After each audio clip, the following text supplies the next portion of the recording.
Weather University, sponsored by Gaston Roofing. Welcome into Pinpoint Weather University. I am meteorologist Brandon Lawson here on Queen City News Plus, and we've been talking about fall a lot over the last few weeks, and it's here. Fall it's been feeling like fall. We are in meteorological fall, and the astronomical fall doesn't start until September 22nd. That's when we'll have the fall equinox. But we have gotten into meteorological fall, and we have been feeling the chill here lately of the fall season. But one big thing, really the biggest thing that happens during the fall season, is the fall colors, those vibrant reds and yellows we get to see as our leaves change from that green to those brighter colors. And there's a lot of great areas across the country to view those colors, but you can really get a good view of those here in the Tar Heel State in our mountain counties. And obviously last year, very devastating Hurricane Helene really caused major issues during the fall season last year, shut everything down, really interrupted the fall foliage season up there in the high country. And luckily this year, a lot of things are back open for business, including the major trails and also the Blue Ridge Parkway open as well. And that is going to lead to a lot more tourism in the mountains this year, and obviously give us more of an opportunity to view those incredible fall colors. And I'm not alone in this episode. I've got somebody who is actually well known, especially here in the Carolinas. His name is Dr. Howard Neufeld. He is with the Department of Biology there at App State, and he's also known as the Fall Color Guy. His website, you can also find him on Facebook as well. Dr. Neufeld, you've done many interviews talking about fall colors. You've been on TV before, but I just want to speak to you about this upcoming season. We're going to get into some of the science here in a minute, but how excited are you for this season? Obviously, last fall, devastating with Helene. This fall, there's a lot to look forward to. Yeah, I have a lot of anticipation about the colors this fall. One thing that's going well for us, as you mentioned earlier, is we're having cool temperatures early on here. August, the last half of August has really gotten cool. And this morning here, we were in the low 40s, high 30s here in Boone, and it's sunny. So if we get sunny, cool days and nights and these cool temperatures, then we're going to get a really good development of fall leaf color, and it will be on time, which is about mid-October if you're driving along the parkway between, say, Boone and Blowing Rock down to Grandfather Mountain. So we're not in a drought situation. The weather seems pretty good right now. The trees that are standing should develop really good color this year. And the only thing I'm worrying about is maybe a late season heat wave, but hopefully we won't get one. And can you talk about some of the science behind that? You're talking about the weather, the cooler temperatures. How does this all happen? How do these fall colors just turn so vibrant in the fall season? Yeah, well, there's trees cue in on two main things. One is the shortening the days. So after June 21st, the days start to get shorter. And some trees sense that and use that as a marker for knowing that fall will be coming in several more months. And other trees will cue in on temperature. And those cool days then are a signal to it. And probably the trees do a combination of both of those. For example, flowering dogwood here in Boone started turning colors in late July. And then obviously that wasn't a temperature cue. It seems to be more of a day length cue, whereas maples really color up when the temperatures get low. And so they'll come out early if it's cool, and they'll come out later if it's warm. And so the lack of sunlight, the shorter days, begins a process where the green chlorophyll, as you're showing on there, which is what the trees use to capture light to do photosynthesis, they'll begin to break that pigment down. And when that pigment is degraded, then the underlying pigments, the oranges and the yellows, the xanthophylls, which are the yellow ones, and the carotenes, which are the orange ones, same as like in a carrot, they are released and you can see them, and that gives us our yellow and our orange colored leaves. Interestingly, though, the red pigment, which we call anthocyanins and which color roses and strawberries, are not there during the summer. In fact, the tree makes those pigments in the fall. And when you have really bright red colors, that's when people say you have a good fall color season, because that red contrasts so nicely with the oranges and the yellows. And that's why you need these sunny, cool days, because the plant will continue to do some photosynthesis and then make sugars, and then use those sugars to make the red pigments. So if it's cloudy or if it's warm, and you have less light, you don't make as many of the red pigments, and then you get a dull fall color season. And then when you're looking at, some of the weather aspects of this, obviously when weather's playing a role in it, you think about climate change as well. We've had a lot of warmer falls here over the last several years, and not really the fact that they're just warmer, but we're also seeing the aspect that we're having warmer, longer summers for sure. Like we've been seeing our warmer temperatures linger more into the fall season. How does that play a role in impacting the fall foliage that we see as well? Right. Well, temperature is a real big factor. And when we have a warm fall, then a lot of times the colors will be delayed. In 2018, 2019, we had warm temperatures right into mid-October, and the fall colors were delayed a week and a half and up to 2 weeks late those years. Whereas in 2022, which was probably our best color year in the last decade or two, colors are right on time, right in mid-October, and we had a cool fall. So those are really important. So if we start to get climate change, then we can look to see fall color season probably move later into October and maybe not as vibrant. Right now, the climate office in Raleigh is showing that we're getting winters warming up faster than summers, and we're getting nights warming faster than days. But I've looked at this. If you plot the time of peak color here in the western North Carolina mountains, there's a trend upward that is going later into October, but it's not statistically significant yet, because this area of the country's had some of the least warming of anywhere in the United States. But we may be getting out of that noise level, and maybe the next 10 years will be showing us that we are having later and later fall colors. And then how does precipitation play a role as well? Is rain and drier seasons also a big role when it comes down to fall colors?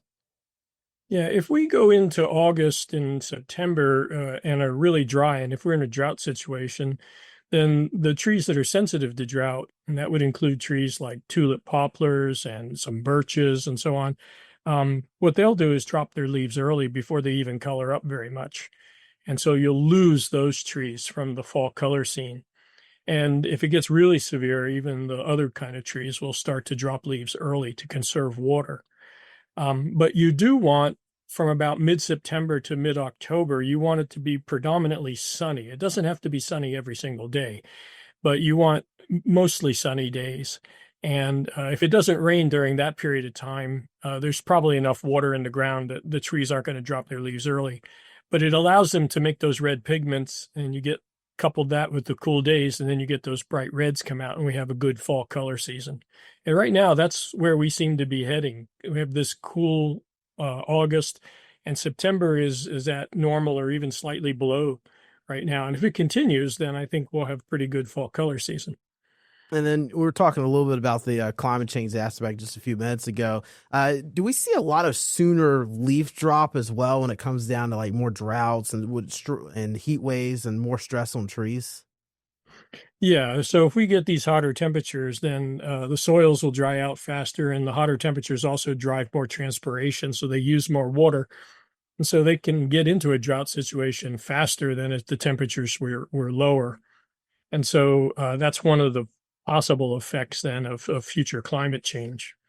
Um, the other thing is that these warm temperatures tend to cause trees to respire at a higher rate. That means they burn up their sugars. So even if it is sunny, they may not have as many sugars as they do normally in a cool season, and then they may make fewer red pigments, and then that'll dull the fall colors.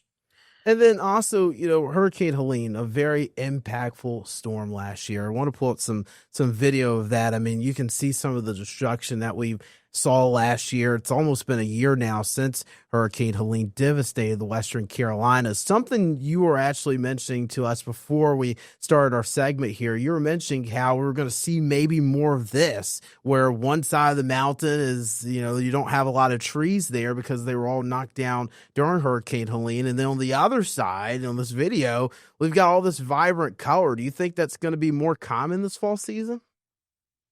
I think that's going to be the big difference between previous years and this year. The storm was pretty unique in that it would take down trees on one side of a hill and leave the ones on the other side standing. So there's really not many after effects of the hurricane on the standing trees. They should have fine color this year, but on those sides of the hills that got knocked down, of course, there'll be a far less color. So I think if you're looking out from an overlook onto the landscape, I think the difference is instead of seeing just a sea of color everywhere, you're going to see patches of color interspersed with patches of gray and brown where the trees were knocked down. And we'll just have to wait for people to come back and tell us, what they actually saw from the overlooks, because I don't know where these patches of downed trees are in relation to the overlooks on the Blue Ridge Parkway. You may or may not see them easily, but I think that's going to be the big difference. So I think people should be confident that if they look at the sides that didn't knock down, those trees should have good color. And the sides that were knocked down, it's going to take decades. The forest is going to have to go through a process of successional growth and have new trees come in and to reestablish those forests. So it may be many decades before they come back to look like the other side of the hill. Yeah, I was looking at a report from the NC Forest Service. They were talking about, they did an estimate and basically went out there and they did an assessment after Hurricane Helene, and their assessment came back with an estimate of timber damage, and an estimated 822,000 acres of timberland received some level of damage. Not saying 822,000 acres was knocked down, but some sort of damage was done to at least 822 acres or 822,000 acres of timberland. And a lot of that was private land, but 78% private, 21% public. And they were saying the hardest hit areas when it came down to the timber being knocked down or some sort of damage was Buncombe and McDowell County. So I guess maybe that'll be where we see some of the biggest impacts. But definitely, it's very interesting when we see this view and you see one side of the mountain, not a lot of trees, and on the other side of the mountain, we do have that aspect. I do want to take a quick break, Dr. Neufeld. And on the other side of the break, we're going to talk to you about your prediction coming up for some of the peak fall colors that we could see coming up this fall season. Welcome back into Pinpoint Weather University. I am meteorologist Brandon Lawson here on Queen City News Plus. We're talking a lot about fall color. It's almost that time of year to go and start viewing some of those vibrant reds and oranges and yellows. And we see that a lot up in the high country, giving us some of the best color here in North Carolina and over towards the Western Carolinas. Obviously, last year, a different story with Helene, but this year, a lot of things back open for business. And a lot of businesses are ready to welcome you to the mountains. And the tourism is going to be great for the high country, but you'll also get a good view of some of these beautiful fall colors that we get and some of those scenic views that you can get over in the mountains as well. And joining me on this episode is Dr. Howard Neufeld. He's with the Department of Biology there at App State, but he's also known as the fall color guy, very popular guy during this season, especially when it comes down to viewing those fall colors. And Dr. Neufeld, we were talking last segment about the different weather variabilities, climate differences that really make forecasting fall color pretty hard. But you've done some research here over the last several years that's showing kind of some of that different variability we are seeing in some of the changes and when the timing of peak fall color is happening. And you're also doing some research as well when it comes down to some of those higher elevations, showing us those elevation differences as well. I believe you have like a PowerPoint to show us today. Yeah, I'm a professor, so I have to make PowerPoints. So, so let me share the screen here, and I'll show you what we're talking about here. This is a map that I constructed with Michael Denslow, and it takes into consideration the latitudinal gradient here. West Jefferson is farther north than Highlands, and it also takes the elevational gradient. And you can see that along the ridge here, this is the Blue Ridge Parkway, and you can see at the high elevation, the trees are turning earlier, late September and the first week of October. And as you go down in elevation, then where it's a little warmer, the colors develop later. So if you look at the mountains, colors start like a wave at the very highest elevation, and each week you can watch that color move down slope. And in the mountains here, it's mostly in October. And then in the foothills, you can get down into the first week in November. And then if you follow it into the Piedmont, even down to the coast, it'll go all the way to Thanksgiving. And as I like to tell people, we have the longest fall color season of anywhere in the country, from all the way from late September to Thanksgiving. And so this is a map just kind of showing that for the Western North Carolina mountains. So if you're coming up, just realize if you come up early, go to higher elevations, and then each week you'll see color at the going down slope to the lower elevations. If you're wondering about what color the trees turn, we have a table here of the major tree species and bush species that you'll see when you come up, and this lists them by all the various colors. And you can see there's quite a bit of color. It's not just yellow and orange and red. There's burgundy red. There's trees that turn multicolor. There's even yellow to brown. Brown is a color, and there's even dark purple. So there's a whole variety of colors. And here in the Southern Appalachians, we have almost 150 different tree species. So we can get a tremendous variety of color. One of the things I did was to look back over the years that I've been predicting peak color and to see when did I say it would be peak color. And this is for the area right around Grandfather Mountain, which is about 3,000 to 4,000 feet in elevation. And what you can see is that almost every year from 2008 to 2016, it's right here in mid-October. 2010 was slightly late, but all the other years were right on time. And then if you look in the recent years, all the way up to 2023, you can see how much more variable the peak timing is. 2018, it was a week and a half late, and in 2019, it was 2 weeks late. And then yet in 2022, it was early. And so we have twice the variability in recent years that we've had in past years, or as I like to say, it's now twice as hard to predict peak fall color. And I think this might be the beginning signs of climate change, where one year we have a heat wave, next year we don't. And so it just makes it more difficult to predict. And if you look at a graph, we won't worry too much about this one, but if people are wondering, is color coming later these years? The answer right now is no. Statistically, this is not showing later date. So you can plan generally that the colors will be on time unless we have a heat wave. And then there's just a pretty maple leaf and then a pretty shot of from Rough Ridge.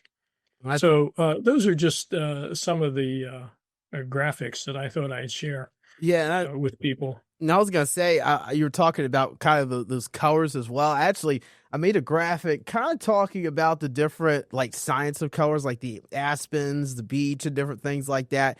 Is there a way you could just kind of go over that? I pulled it up here on the screen, just talking about like just these different colors and like just the science behind them. Why we're calling the golden yellow aspens and different things like that. 'Cause I know you had like the different trees and stuff that produce that. Well, sure. So the yellow and the orange colors are the yellows are called xanthophylls and the orange are called carotenes. Carotene is the same thing that makes a carrot orange, and these are what we call secondary pigments. And they help the leaf to capture light, and also they help the leaf dissipate excess energy if there's too much light, so the leaf doesn't get injured. But you don't see those in the summer because the green chlorophyll is so dominant that it covers them up. But when the days get short and the days get cool, the plant breaks down the chlorophyll, and the green color goes away, and it reveals those yellow and orange colors. And so that gives us those two colors.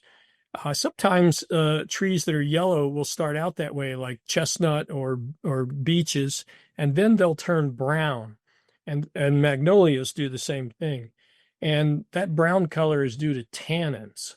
And those are another class of pigments. And so we get those three colors very easily. But the red pigments are called anthocyanins. And those are not present in the leaf in the summer. And then lastly, for those that might not want to travel and want to head to maybe spots closer to home here, like in Charlotte or along the coast, when are some of the best times to view some of those colors as well? I did have that average timing of peak fall color map. I know up in the mountains, usually early to mid-October, but you mentioned the elevation difference obviously is a big thing there when it comes down to timing. But what about the Piedmont, the Sandhills? Right. So when you let's take the foothills for example. So Chimney Rock is below 2,000 feet. Stone Mountain State Park up in Wilkes County, they'll peak in the first week of November usually. If you get down to Piedmont, it generally peaks in mid-November. The thing that makes it and you could go to Crowder's Mountain and you could go to Kings Mountain, which are just outside of Charlotte, and those areas, and get some really nice views and some color from there. Or Morganton and those areas. And then if you're down on the coastal plain, it's going to be later in November because you're down close to sea level. And for example, one of the trees that turns a really beautiful sort of rust red color are the bald and pond cypress trees that inhabit the swamps that are on the coast. The main difference in the color between the Piedmont coastal plain and the mountains is the composition of the trees. You get more oaks and hickories in the Piedmont than you would up in the mountains where you have a variety of other colors. So the color scheme is slightly different, more orange, yellow in the Piedmont, a little more red up in the mountains. But that's the main thing. So if you can't make it to the mountains at one time, you can still go to the overlooks and look down and see the great color at the lower elevation. And then if you get into November, then you just have to drive around to some of the state parks in the Piedmont, the coastal plain. Dr. Howard Neufeld, man, you are a wealth of knowledge when it comes down to fall colors, my friend. The Fall Color Guy. Go follow him on Facebook. He's got a cool website as well you can go to and just look at some of the details we talked about today. Obviously, hopefully you enjoyed the episode with Dr. Neufeld. And also, Dr. Neufeld still teaching there at App State, right? You've been there for quite some time. Yep. So again, I'm still teaching. I'll be going into my 39th year here. Man, almost to 40 years. That's so awesome. Congratulations on such an incredible career there so far at App State, and just keep doing what you do, man. Giving us the good knowledge and all the different things we need to know heading into the fall season. Thanks for coming on the episode with us today. Thanks so much for having me. I enjoyed it. All right, and that was Dr. Neufeld with the Department of Biology there at App State. Fall Color Guy. Well, on the other side of the break, got to talk about the tropics briefly. They're quiet for now, while I think things might pick back up here on the other side. Welcome back into Pinpoint Weather University. I am meteorologist Brandon Lawson here on Queen City News Plus. Before we go, I do want to talk about the Atlantic hurricane season. It's been pretty quiet so far for the month of September, but last year, September, man, the hurricane season was very active. We had 6 named storms from the 9th to the 29th in September in 2024. And in 2025 so far this year, we've seen no name storms, and no name storms are expected through at least September 17th over the next week or so. So dry air is the reason why. We've got a lot of Saharan dust in the Atlantic basin. That is drying things out. When you don't have a lot of moisture out there, that really suppresses tropical development. So I say this, and I say this in a pretty strong way. We can't let our guard down. It was about August 3rd or August 6th or so. From August 6th to September 9th last year, so almost a month, we had a hiatus of the hurricane season, having a little hiatus now, but things will likely pick back up again as soon as conditions become more favorable. Now, the big thing to do during hurricane season is just to always be prepared. It ends on November 30th, but the activity starts to dwindle down in November. But one thing I want you to do, just make sure you're following reputable sources for hurricane information. We had an issue with the potential Gabrielle last week where folks were already naming that storm. They were giving it cones of uncertainty and saying, oh, we've got a Category 3 storm coming for America. And that storm never formed. Dry air ate it up. That's why you want to follow us here at the Pinpoint Weather Center. We're always going to keep you safe here on Queen City News. But any source that you're looking at on social media, just make sure that you're getting valuable and correct information. And it's not just hype to scare you and also give you those clicks. I'm meteorologist Brandon Lawson here on Queen City News Plus for this edition of Pinpoint Weather University. I want to leave you with those beautiful fall colors up in the mountains. If you're traveling up there, really enjoy yourself and really help those small businesses up there that have really been suffering over the last year or so with Helene. Take care of each other, have a good one, and be safe, my friends. Queen City News Plus. Just search Queen City News on your smart TV's app store.